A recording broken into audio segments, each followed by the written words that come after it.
Southwest Airlines pilot thought that he was Denzel Washington, and he thought that he was going to fly a plane drunk, but he wound up getting arrested. Check it out. Southwest Airlines pilot who's arrested at an airport in Georgia, excuse me, and charged with driving under the influence. Trevor All is back with the story for us. Good morning again, Trevor. Good morning again, Michael. So this was the flight from Georgia to Chicago, and it was all set to take off with passengers on board when Hold on, let me stop this for a second. I just want to address something. Somebody in the chat said this dude is praying for somebody who is not even Christian. When did we limit our prayers to anybody? So you telling me if somebody is not of the same beliefs or identify from the same sect of what being Christ-like is like, that we're not supposed to pray for them? We're not supposed to pray for our leaders? And the Bible would say that we're supposed to pray for our enemies, let alone pray for the people that has a decision to make on a daily basis that benefits you or affects your life. Do y'all think about what y'all say before y'all say it, or do you just say it? We even supposed to pray for people that hate us. Why wouldn't I pray for somebody or our leaders to make great decisions on a regular basis and for God to be with them and for Jesus to cover their life? Think about what y'all say. Listen. Sometimes you got to shut up and listen. You just got to take in the information, read the room. It's not always time to speak. Sometimes you got to let the adults do what they do. Sometimes you got to let the adults adult, and you just got to be quiet. law enforcement then boarded too, and they say the problem is the pilot showed up to work intoxicated. This morning, passengers are demanding answers after police arrested a Southwest Airlines pilot for allegedly being intoxicated at the airport. If I have to take my shoes off still before I get on a plane, it seems a little weird that I seem to kind of have to wonder if my pilot is sober. Pilot David Alsop was arrested early Wednesday morning at Savannah Hilton Head Airport. Passenger Robert Newmarch says they were about to take off, but then a flight attendant told them there was a paperwork issue. Shortly after that, one of the officers came on to the plane. He went into the cockpit and he came back out, and he was gone for a couple minutes, and we were just sitting there. The flight was delayed more than 4 hours while they looked for another pilot. According to a police report, Alsop has been charged with driving under the influence. We tend to think of alcohol and transportation as a driving situation. In other words, don't drive drunk. But by the same token, we think of it in above or below a certain tolerance level. There really is no tolerance level in commercial aviation. That should be zero blood alcohol. Southwest Airlines tells ABC they are aware of the situation and the employee has been removed from duty. There's nothing more important to Southwest than the safety of our employees and customers. And Southwest also apologized to those passengers impacted and said they were booked on new flights if needed. Yo, listen, he should have been arrested. I'm glad that they called him. It tells us that they're doing their job. He needs to be held accountable just like anybody else, and you cannot show up to your job drunk and doing stuff that you're not supposed to do. Shout out to our aviation units doing their job and preventing people from flying planes drunk and doing stuff that they're not supposed to do. Do your job. Get on your job and take care of business. In addition to that, one of the most gruesome discoveries from a woman, a short woman, a small in stature woman, that wind up killing her landlord because they were behind in rent and wouldn't pay.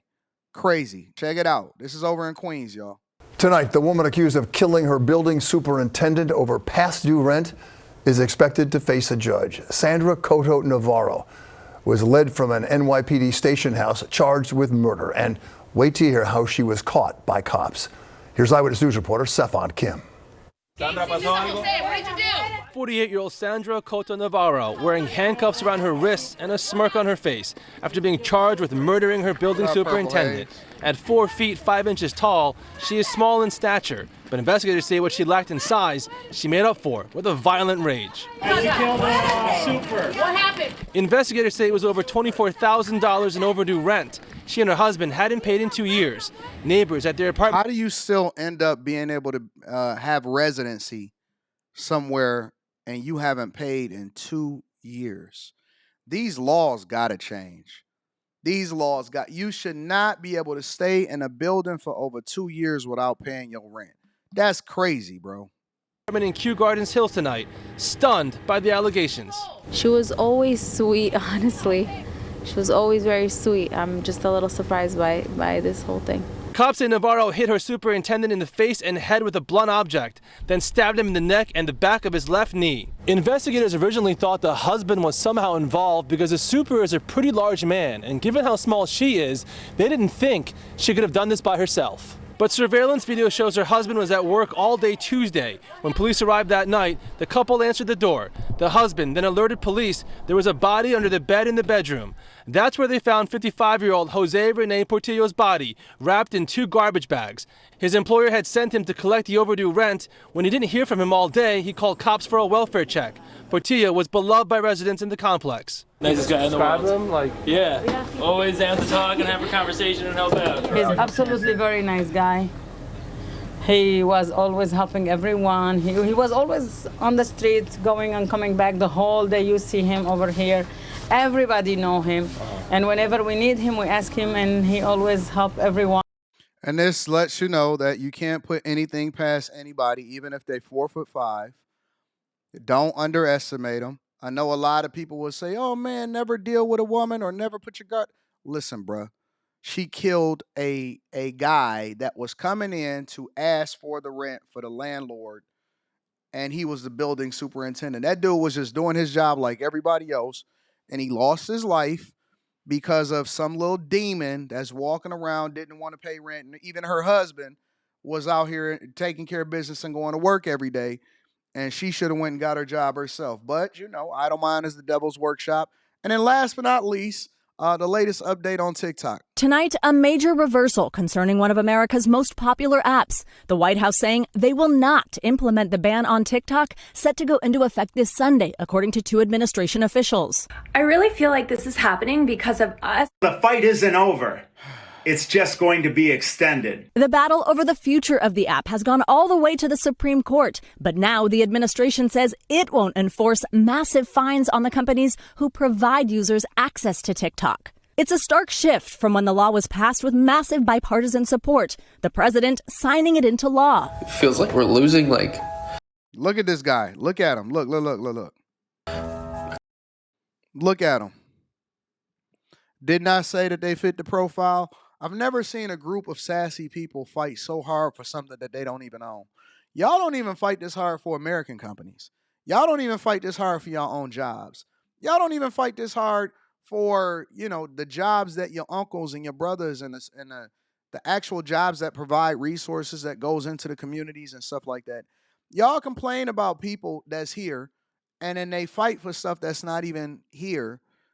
And then this is what they all look like. These are all Kamala Harris voters and supporters and Democrat liberals. All of them.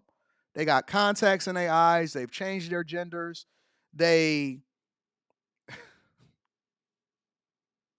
Community. Now, sources say Democratic lawmakers called the White House asking for intervention. And President-elect Trump, who once opposed the app, has signaled he'll intervene. I'm going to save TikTok. But national security officials still warned that TikTok's Chinese parent company ByteDance could steal American user data or manipulate content shown in the app, which TikTok denies. Then FBI Director Christopher Wray had this warning, speaking with Lester last year. We have to sort of step back and say, who is TikTok? And ultimately, it all boils down to the hand, which is a matter of Chinese law, of the Chinese government and the Chinese Communist Party. It all comes just days before Mr. Trump's inauguration. According to 3 sources, TikTok CEO Shou Chew is expected to attend, along with the world's 3 richest men, tech titan Elon Musk, Amazon's Jeff Bezos, and Meta's Mark Zuckerberg. Just last night, President Biden... Oh, I'm like, who is that other guy? That's the TikTok CEO that's going to be at the inauguration also. Elon Musk, Amazon's Jeff Bezos, and Meta's Mark Zuckerberg. Just last night, President Biden took aim at big tech and what he called the dangerous concentration of power among a select few.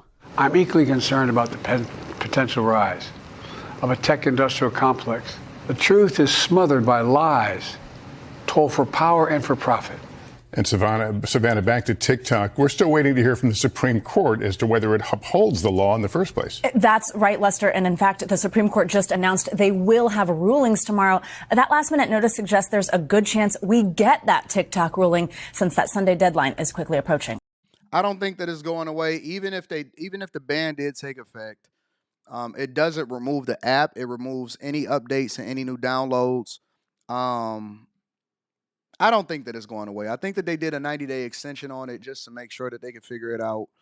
The CEO of TikTok is going to be at the inauguration, so we're going to see how that plays out. It should be interesting. I don't care either way. I think that it would be fine if it stayed. If it went, it wouldn't make any difference. I hear a lot of people is running over there to Red Note. I see some of the Chinese users on Red Note saying that, Americans are stupid now and their content is actually pretty dumb. But we'll see. I'll stay on top of it. You guys, trust me, I'll stay on top of it.